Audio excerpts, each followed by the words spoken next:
కయ్యను, ఏందయ్యా ఏంది, నీ తమ్ముడైన హేబెలు ఎక్కడా? మాటి మాటి నన్ను అడుగుతావు, నేనేమన్నా వాడికి ఏమన్నా కాపలా వాడినా? ఏమో ఎక్కడ తెచ్చాడు నాకేం తెలుసు, చూసుకో. దౌర్భాగ్యుడా, నువ్వేం చేసావో నాకు తెలియదు అనుకున్నావా? అసూయాపరుడవై నీ రక్త సంబంధిని చంపావు. నీ చేతిలో నుండి నీ తమ్ముని రక్తమును తీసుకోవటానికి తన నోరు తెరచిన ఈ భూమి మీద నీవు నిలవకుండా దేశ దిమ్మరివై తిరుగుతుందుగాక. అయిపోయింది, పడిపోయింది దెబ్బకు శాపం. మారు మనసు పొందనిష్టపడని వాని మీదికి శాపం దిగుతుంది. మారు మనసు ఇష్టపడే వాని మీదికి దీవెన వస్తుంది.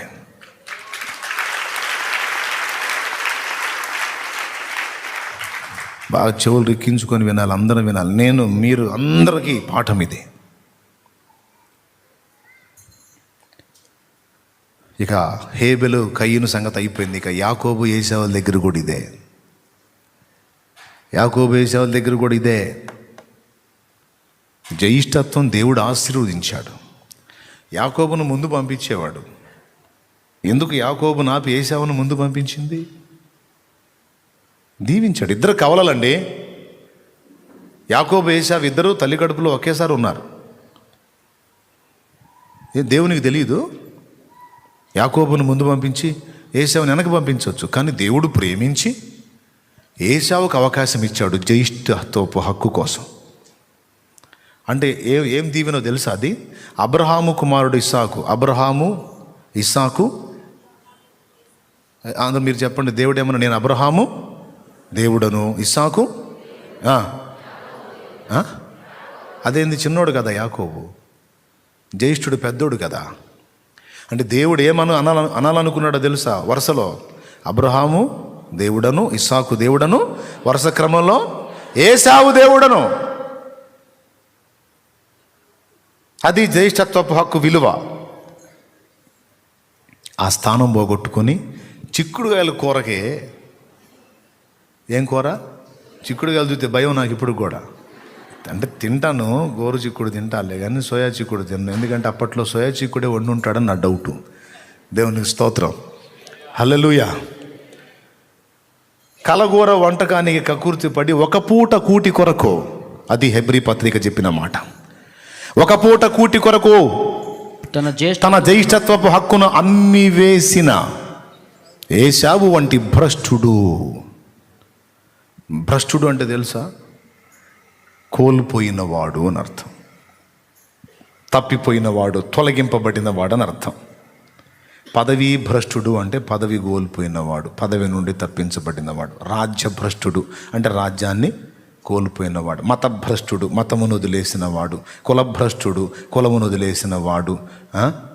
సంఘభ్రష్టుడు సమాజమును తొలగిపోయినవాడు. మార్గభ్రష్టుడు మార్గము నుండి తొలగింపబడినవాడు, తొలగిపోయినవాడు. అలాగా ఇతడు జ్యేష్ఠత్వపు విషయంలో భ్రష్టుడు అన్నమాట. అతడు కోల్పోయినది యాకోబుకు అందింది. తోకండి, కళ్ళు మూయండి. పరిశుద్ధ తండ్రి, నా ఎదుట నిలిచిన బిడ్డలకు మారు మనసును గూర్చి సంపూర్ణంగా వారి గ్రహింపగలిగేటట్టు కొంతమేర బోధించానని నేను అనుకుంటున్నా. విన్న మాటలు వారి హృదయాల్లో స్థిరపరచు.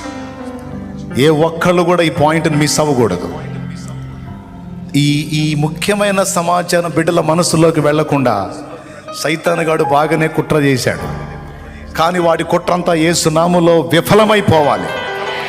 నా బిడ్డలందరి హృదయాలలో నా ప్రభువా ఈ ఉపదేశము ముద్రితం కావాలి. నువ్వు ఏం కార్యం చేస్తావు నాకు తెలీదు.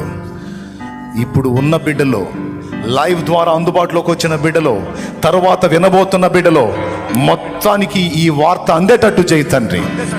ఈ మాట అందేటట్టు చేయి ప్రభువా. ఈ వర్తమానం అందేటట్టు చేయి. అందరినీ మారు మనసు వైపు ఆకర్షించు. అందరినీ మారు మనసు వైపు తిప్పునాయన. అందరినీ మారు మనసులోకి రప్పించు. వారి చెడుతనం, వారి పాపం, వారి పొరపాటు, మా దోషములు, మా అపరాధములు, మా నీచ ప్రవృత్తి సమస్తము విసర్జించి ఒక నూతన అధ్యాయం మా జీవితంలో ప్రారంభమయ్యేటట్టు కృప చూపు. సంవత్సరాంతంలోకి వచ్చాం. రాబోతున్న సంవత్సరాలు మావో కావో తెలియదా నా ప్రభువా. కాలాలు గడిచిపోతున్నాయి కానీ నీకు ఇష్టంగా బ్రతకలేకపోయా. సంవత్సరాలు గడిచినాయి కానీ నీకు నమ్మకంగా ఉండలేకపోయా. చాలాసార్లు మా పిచ్చి పనుల చేత నిన్ను నొప్పించా, గాయపరిచా. ఈరోజు మారు మనసు పొందుతున్నాం. అంగీకరించు. మాకిష్టం లేదు. పాపంతో రాజీపడి బతకటం మాకిష్టం లేదు. మేము నీ పిల్లలం, నీ పవిత్ర రక్తం ఇచ్చి కొనుక్కున్న సంతానం ప్రభు. వాక్యమును అక్షయ బీజంతో నువ్వు కన్న సంతానం ప్రభు. మేము నీతోనే బ్రతకాలనుకుంటున్నాం, నీలోనే ఉండాలనుకుంటున్నాం. నీకు నచ్చని పనులు విసర్జించాలని నిర్ణయానికి వచ్చాం. వెతికి వెతికి విసర్జిస్తాం. మమ్మల్ని ఒక్కసారి దర్శించు. మా వ్యాధులను స్వస్థపరచు. మా బలహీనతలను తొలగించు. మా వారి బలహీనతలు తొలగించు. మా ఇంటి వారి రోగములు తొలగించు. మా హృదయ ఆలోచనలను సరిచేయి. మమ్మలను స్వస్థపరచు తండ్రి, స్వస్థపరచు తండ్రి. ఆరోగ్యమీ తండ్రి, ఆయుష్ని తండ్రి నీ కొరకు, నీ చిత్తము నెరవేర్చడ కొరకు కృపనీ తండ్రి. మా ప్రయత్నాల్లో సఫలత దయచేతండి. మేము ఎదుర్కొంటున్న వేదనలన్నిటి నుంచి మమ్మల్ని విడిపించు తండ్రి. ఇదిగో మారు మనసు పొంది తిని నీ వైపు మళ్ళుకుంటున్నాను. నిజమే, కొన్నిసార్లు నాకు కలిగిన వేదనలను బట్టి నిన్ను సణిగిన మాట నిజమే, గొణిగిన మాట నిజమే. ఈరోజు పశ్చాత్తాపడి క్షమాపణ అడుగుతున్నాను. నన్ను మన్నించు తండ్రి. తప్పులు నా దగ్గర ఉన్నాయి, నీ దగ్గర లేవు. ఏదన్నా లోపం ఉంటే నా దగ్గర ఉంది కానీ నీ దగ్గర ఉండదయ్యా. నన్ను మన్నించు తండ్రి. కృపతో నన్ను జ్ఞాపకం చేసుకో. నా కన్నీరు తుడిచి నాకు అద్భుతములు చేయి తండ్రి. ఎవరెవరు ఏ స్థితిలో ఉన్నారో, ఎంత ఘోరమైన వేదనలో ఉన్నారో, నా యేసయ్య నా బిడ్డల్ని క్షమించు. నీ సిలువ రక్తంతో మా ప్రతి పాపము కడుగు.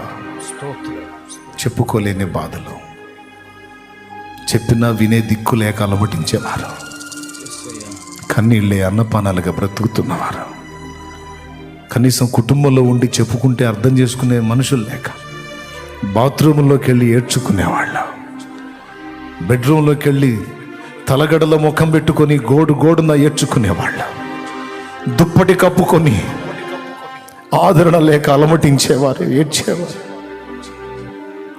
తమ దుఃఖాన్నంత గుండెల్లో దాచుకొని రహస్యముగా ప్రలాపించేవారు.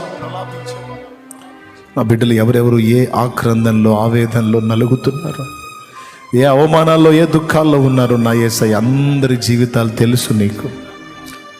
ఇదిగో వారు మారు మనసును గూర్చి విన్నారు, తీర్మానం కూడా చేశారు. ఇంకా వారిని విడిపించవా? నువ్వు ప్రేమిస్తున్నావు కనుక నేగా గద్దించి చెప్పావు. ఇంత పొరపాట్లో మేమున్న మమ్మల్ని చెయ్యి వదలలేదుగా. మా వైఫల్యాలు విజయాలుగా మార్చవా? మా ఓటమిని గెలుపుగా మార్చవా? మా దుఃఖాన్ని సంతోషముగా మార్చవా? మా కన్నీరు ఆనంద నాట్యముగా మార్చవా?